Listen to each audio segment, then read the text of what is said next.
علی بھائی دوسرا سوال یہ ہے کہ چھوٹے بچے جن کی عمر 8-10 سال ہے یا اس سے کم ہے، ان کے اندر عقیدہ توحید ان کو کیسے راسخ کرایا جائے، اس کے بارے میں آپ والدین کو یا ان کے بڑے بہن بھائیوں کو کیا مشورہ دیں گے؟ ان کو میں ایک مشورہ دوں گا، لیکن بڑا مشکل مشورہ ہے جی کہ بچے بندروں کی مانند ہوتے ہیں. بچوں کو آپ پڑھا نہیں سکتے، بچوں کے سامنے جو کرتے ہیں نا وہ کرتے ہیں. تو بندے دے پتر بن جاؤ تسی خود. یعنی جو چاہتا ہے کہ اس کا بچہ موحد ہو، وہ اس کی لائف گاڈ اورینٹڈ ہونی چاہیے. ہر جگہ گاڈ کا کنسپٹ اس کی زبان میں، قول اور فعل میں نظر آنا چاہیے. یار میں اگلے دن حیران ہو گیا، میرا بچہ ماشاءاللہ 10 سال کا ہے، میں نے اسے کو قرآن ترجمے سے نہیں پڑھایا ہوا. ظاہر ہے اس کی بھی اس طرح کی ایج نہیں، چند ایک چیزیں اس کو چلیں پتہ ہوگی اپنے طور پہ. تو لیکن ظاہر ہے میں اس کے ساتھ رہتا ہوں، وہ میری لائف کو آبزرو کرتا ہے، ٹھیک ہے. تو وہ ہم نعتیں یہاں پڑھواتے ہیں نا، تو مجھے اگلے دن کہنے لگا کہ بابا یہ نعتوں میں اتنا شرک ہوتا ہے، تو آپ بھی ذرا دیکھ سن کے نعت پڑھوایا کریں. ماشاءاللہ. مجھے تو 31 سال کی عمر تک نہیں پتا تھا شرک کیا ہوتا ہے، کیونکہ ہمیں تو بتایا گیا تھا شرک ختم ہو گیا ہوا ہے. صرف یہ ہے کہ ہر بندہ جبلی طور پہ توحید کے اوپر ہوتا ہے جب تک اسے کوئی پڑھا نہ دے. کئی ایک چیزیں ہیں جو جبلی ہیں. میں آپ کو بتاؤں، میں ایف ایس سی کا اسٹوڈنٹ تھا تو میں زور اثر کے اندر امام کے پیچھے سورہ فاتحہ پڑھتا تھا، سورت بھی پڑھتا تھا. ظاہر ہے میری عقل نہیں مانتی تھی کہ میں اب امام کی قرات تو نہیں سن رہا تو خاموش کھڑا رہوں، بیٹھ کے نمیریکل حل کرتا رہوں اپنے اسکول کے. تو میں یعنی بالغ ہونے سے پہلے بھی نماز پڑھا کرتا تھا، اس کے بعد بھی. تو میں نماز میں سورہ فاتحہ یہ سب کچھ پڑھتا تھا، زور اثر کی بات کر رہا ہوں، اور مغرب اور عشاء کی آخری رکعتوں میں جس میں امام خاموش ہوتا ہے. میری بدقسمتی کے ہمارے مفتی صاحب ایک دن ملے تو بات ہوتے انہوں نے کہا کہ نہیں امام کے پیچھے تو فاتحہ پڑھنے والے کے منہ میں انگارا. تو میں ان سے کہتا تھا کہ یہ کیسے، مطلب میں مانوں اس بات کو کہ اب خاموش کھڑے رہے. ہم کہتے ہیں خاموش کھڑے رہے. وہ تو میں بعد میں پتا چلا کہ یہ تو مسئلہ ہی بہت چھوٹا ہے. اس سے بڑا مسئلہ یہ ہے کہ اگر کوئی مقیم مسافر کے پیچھے نماز پڑھے اور امام مسافر 2 پڑھ کے سلام پھیر دے تو مقیم جو باقی 2 پوری کرے گا ان 2 میں بھی خاموش کھڑا رہے گا، کیونکہ وہ تصور ہوگا کہ امام کے پیچھے ہے. یہ کراچی کے مفتی صاحب نے بھی اس کا دفاع کیا ہے بغیر دلیل کے. انہوں نے کہا ایسا ہی ہوا کرتا ہے، لیکن ان کو نہیں پتا اب نہیں ہوا کرتا. کیوں؟ اب لوگوں میں ایک نعرہ ہے کہ نہ میں وابی نہ میں بابی، میں ہوں مسلم علمی کتابی. تو آپ خود گاڈ اورینٹڈ بنیں، اپنی زندگی میں اللہ کو لے کے آئیں، اللہ کا تصور. اور لوگوں سے جب بات کریں، گھر والوں سے بات کریں تو خدا اس کے اندر جھلکے.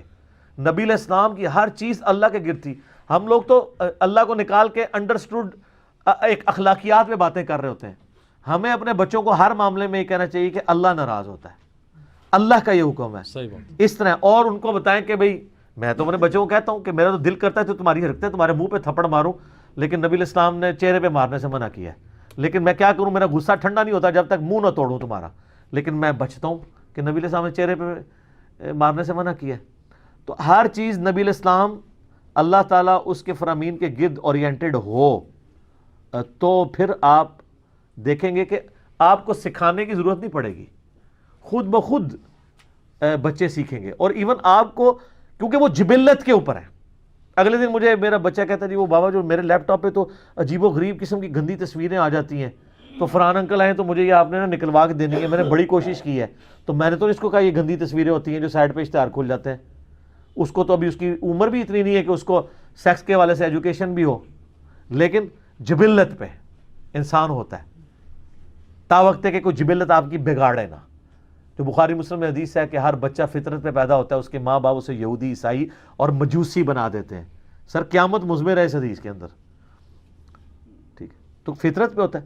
تو اس کے لیے سر بہت آسان کام ہے، لیکن دنیا کا مشکل ترین کام ہے کہ اگر آپ چاہتے ہیں توحید راسخ ہو تو آپ خود توحید پہ ہوں، گاڈ اورینٹڈ ہوں. اور پھر ذرا شعور کی عمر میں آئے نا، قرآن پڑھائیں. اور مولانا مودودی کی ایک کتاب ہے دینیات، سر کمال کتاب ہے. بلکہ عمر بھائی کو تو پتہ ہی ہے، آپ لوگوں نے تو اپنے کورسز میں پڑھی ہوگی. جیل مکتب اسکول میں پڑھائی جاتی تھی یہ کتاب اس زمانے میں.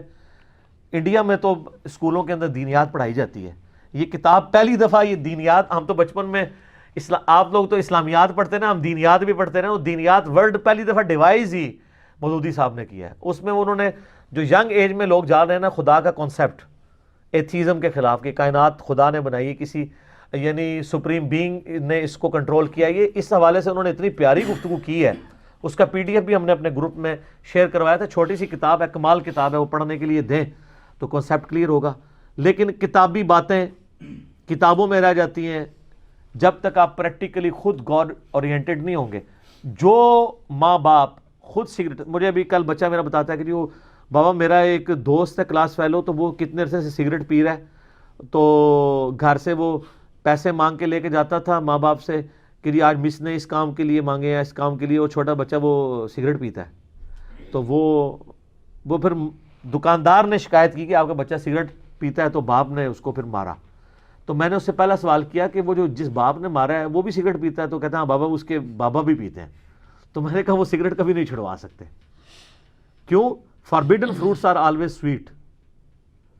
جبکہ آپ خود بھی کھا رہے ہوں, جو آپ کام خود کر رہے ہیں, آپ کس طرح کسی کو منع کر سکتے ہیں کہ یہ کام کرنا جو ہے وہ برائی ہے؟ وہ کہتا ہے یہ کر رہے ہیں تو پھر مجھے کس طرح روک رہے ہیں؟ جو مائیں خود نماز نہیں پڑھتی, جو باپ خود جمعے کی نماز کے لیے بھی نہ جائیں, وہ اپنے بچوں کو کہ بچہ نماز پڑھو. تو یہ اسی طریقے سے ہے جیسے ٹی وی پہ آ کے بڑے بڑے لوگ ہمیں اخلاقیات کا درس دے رہے ہوتے ہیں اور خود زندگی میں انتہائی بد اخلاق لوگ ہوتے ہیں. وہ بس یہ اسی طریقے سے ہے, کتابی باتیں کر کے سائڈ پہ ہو جائیں, پریکٹیکلی خود اپنے اوپر طاری کریں اس چیز کو. اور قرآن سب سے بہتر کتاب ہے کسی کو توحید سکھانے کی. قرآن جس جاہو جلال سے سٹارٹ ہوتا ہے اینڈ تک وہ تو سب کچھ گاڈ کے گرد گھومتا ہے, اللہ کا تصور. اور اس کے لیے کوئی اللہ کی ضربیں مارنے کی ضرورت نہیں ہے, کوئی سبحان اللہ کی تسبیح پڑھنے کی ضرورت نہیں ہے. پہلے کانسیپٹ کلیئر ہو, ایک فیصلے کی ضرورت ہے, باقی چیزیں بعد میں آتی ہیں. ٹھیک ہو گیا جی؟